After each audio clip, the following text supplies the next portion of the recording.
Hello, dreamers. I hope that you are having a wonderful Sunday.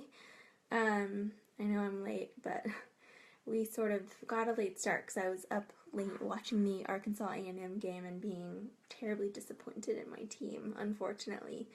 But I am really glad to be here and to have gotten a nap and to really have had a really great worship time this morning at church. The message was just so right on point with what I needed today. And so, yeah, and I think it goes well with what we're talking about today, which is success and failure. And one of the things that I really want everyone to know is that it's okay to fail, because you learn a lot in failure, and it's also okay to succeed, because we are given that permission. We're given that grace in our lives as well. But most of all, I want us to shift the definition of what it means to be successful. I think we have to do that as believers.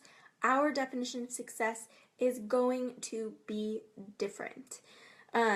It may include some of those same things, like a certain amount of money or a certain lifestyle or the ability, obviously, to provide for our families. But I know that for me, success is going to be different. And I love that the book puts it as success equals love and obedience. And I think that is perfect. That's the perfect definition, because to me, obedience is what matters. So whether you fail by the world standards or you succeed by the world standards, you have succeeded if you obey. And obedience only comes from love. And so I feel like that's really one of those things that I have been really wrestling with in my heart lately, because I now have this pressure of success, right? Like, some days I feel it, like right here, there's that constriction, or last week I was feeling it all over my head and in my neck, and just this tension of not just the emotion of what I was going through last week as I was leaving my work, but now this new pressure and suddenly looking at the credit cards that we have debt on and the bills that I have every month and all of these things, and I'm looking around and I'm feeling pressure and worry, and I feel like that is where we get stuck. And then this morning at church, I had really been reflecting on just like this need to surrender. I feel like the Lord really told me this morning to surrender my dreams. Again, that's just over and over again. That's the thing that I'm having to surrender, specifically the travel one. That was definitely one that I had to lift up again today. But even just this new phase of like, what's going to happen when I wake up tomorrow morning? And all I have is to be here and to do work. And tomorrow's cheerleading day that I'm working on cheerleading business stuff. So I know what that looks like. Like, I've got a whole list up there on my whiteboard of like the 5-6 things that I need to do for cheerleading, but it suddenly feels like a lot, And so I love this idea of shifting the definition of success. And that's what this prayer is all about, is really taking our eyes off of ourselves, putting them back on Jesus. And I think that's what counts. Like today, my pastor just kept saying, like, above everything else, Jesus is better. And that's really, like, even as we've talked about faith and what that looks like, and how, like, faith doesn't even start with us, it starts with Jesus. So if we can just focus on him, then everything else comes together. He takes care of everything else because we're able to focus on him.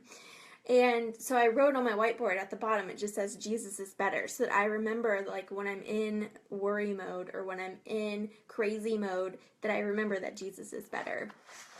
And that's why I really just love this prayer. I actually highlighted basically all of it. But I think it's important to remember that we have dreams, But again, I feel like there's all these recurring themes of how we need to hold things loosely by like our definition, so that God can be creative and work in unique ways. Um, and that's what like the first paragraph says. Thank you for being a God who gives us dreams. We hold them so close to our hearts and we want them to succeed. Yet we also recognize that our ideas of success are so different than yours. And I think that's true, or so often different than yours, sorry. And so we've talked a lot about like defining success for ourselves, but I think in that conversation, we have to include God. Like, for me, my definition of success is serving well, is making the right amount of money to provide for my family. I feel like that's provision. Though I don't feel like that fully rides on me, that also belongs to the Lord. Like, He can provide however He wishes to provide. But it also means that I have,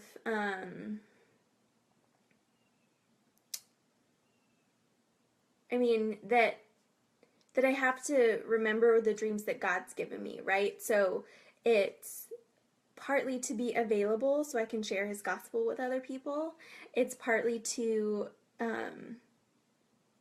have freedom of time to spend to share the gospel with people, but it's also to actually spend my days serving, and not serving others who are serving, which is good. It's so good, and that's even part of my job, is to serve others who serve. But I think this is such a different connection. It's such a tangible way for me to get to make a difference in people's lives through stewardship, through the gifts that I have. And so I think that's part of what I feel like success is being the best version of myself and being able to use what I have to pass on to others, to multiply in others, to build faith in other people, to build businesses with other people, like all of those things so that you can live out your calling. That's my job, is to help you live your calling. And so then I have all these expectations of what that looks like for me. And you probably do too, right? Like, oh, well, like I literally have a schedule for like what my week is going to look like. And it's already disrupted this week because I've got like random meetings that I have to like go to, and it was just I sort of did that before I knew that I would actually be home all week, because originally I was supposed to be working through Wednesday. And so like it just looks really crazy right now. So this week is not going to be the best example, but I think it'll still be a good example because it's still just me settling in. It always takes time. New rhythms, right? And so it says, like, I love this paragraph. So we come to you and lay down our expectations, surrender our demands, and open our hearts and our hands. We will receive what you have for us. Give us your perspective on what success truly means. And so a lesson I learned earlier this year is I have a video about this on YouTube too, but when I was still struggling with a lot of like mindset and stuff that I was just sort of like seeing that was very new age. But one thing I learned from a new age coach that I was in like a really large group program. But they kept talking about receiving. And while I don't necessarily agree with all of that, one thing that it did open me up to is that sometimes I offer up my worry, I offer up things, and I want grace and forgiveness, but I don't always receive them well. Like, I'm terrible at compliments. I'm like, if you give me a compliment, I will not know what to say. I know that I should say thank you, and that's about where it ends, right? Like, we're not good at receiving good things. I think part of it is that it makes us uncomfortable, but I don't think it has to. Like, God has given us grace so that we can receive it and use it in our lives. And a lot of times we just sort of throw that out. And so I want you to just consider how you need to be opening your hands more and receiving. Like, what does that look like? And maybe it means you have to lay down something in order to open them up to receive. And then it also says, what you want most from us is not our efforts, but our affection. Help us to remember that when we're tempted to strive for perfection. Remind us that success is simply this: love and obedience. That means when we say yes to you, we cannot fail, no matter how it may seem. And so I think there is a delicate balance, right, that we have to have when we surrender and trust, but also have this need to be a part, like be a facilitator of God's provision in a lot of ways, whether it's for ourselves or for other people. Like, it's not like you can just pray for $1 million and it will show up. Like, you have to pray for $1 million and do the work that was required for $1 million. Like, that's part of your stewardship, right? And that's part of the abundance mindset, is to work and believe that it's possible for you. And that's something that I'm still working on and that we'll even talk about in a week or two. But I think it's so important that as we look at ourselves and look at our lives, that we not only learn to release our expectations, pray expectantly. Pray that God will work, knowing He will and knowing He can, but don't hold Him in to what that looks like for you. And pray knowing that maybe it's different. Like maybe everything will fall apart and I'll end up needing another job in 6 months. I don't think that will happen, but who knows? Maybe just everything will go crazy, everything will fall apart, and that's just what will happen. And then, but it's like, okay, so then I get a job. Like, is that really the end of the world? I don't think so. Like if that's the worst thing that happens, it's really not that bad. Let's just be honest. And then believing that success is that like success isn't that I made $1 million in this business. Like success is doing what God has asked of me every step of the way. And maybe that means failure, because then I'll learn something, I'll get some experience, I'll get some confidence, I'll get something that I didn't expect, something that I needed. But it could very well mean that it's the end of something. So I just want you to, I feel very rambly today, so I apologize for that. But I feel like I've got a lot of thoughts, so I'm focusing. Success for us, and this is another friend pointed this out in a book where he talks about a lot of times we feel like we need to pour. We're just pouring out all the time. We are giving love, we're serving, we're obeying.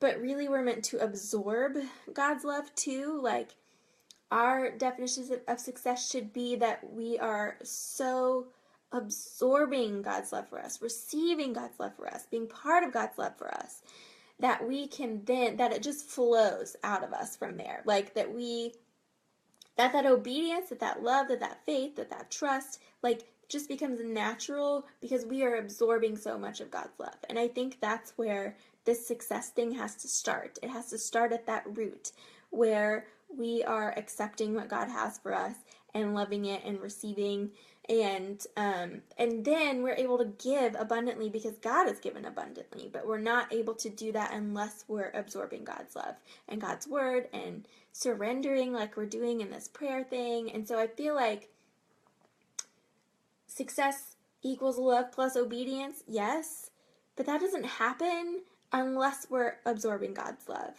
So I guess that's my challenge for you today, is to take some time and really reflect on who God is and how much He loves you, and what that looks like in your life, so that you can just sit and bask in that. Like, I remember the first day of prayer, I mean, what did I even write? That I needed,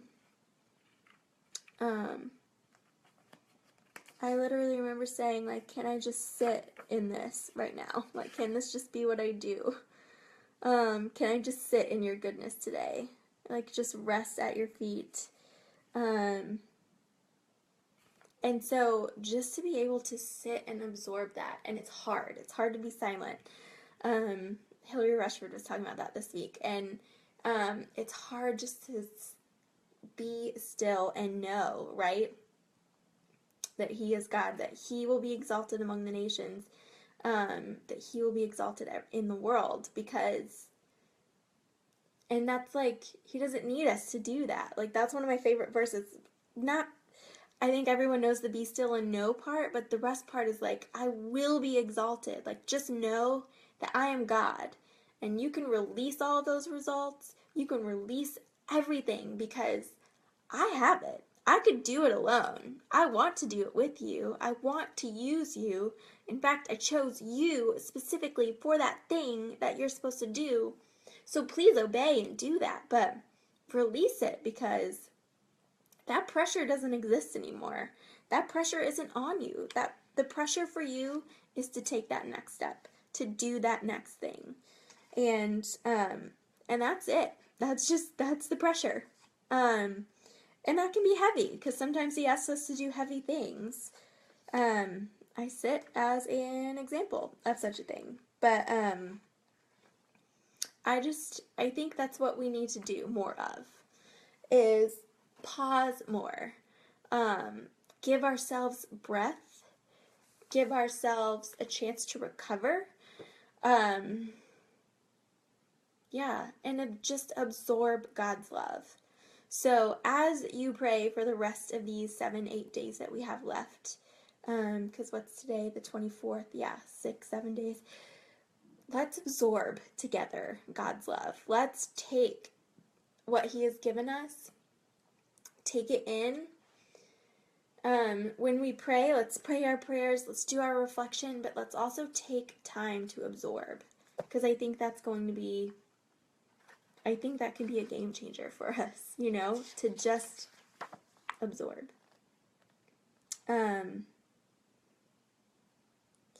And so I did like 2 of the verses today, but I feel like I want to end there. I want to end on this absorb God's love and let it flow. So as you're reflecting on what success means to you, as you're reflecting on what God is asking you to do, I want you to absorb his love for you. I want you to reflect on that and put all of that calling and success and pressure that you may be feeling aside for just a minute and just absorb what God has for you. And then when you look around at that pressure stuff, it won't look as bad because Jesus is better. And Jesus can do it with or without you, and he wants you to be a part of it, and that's a great privilege.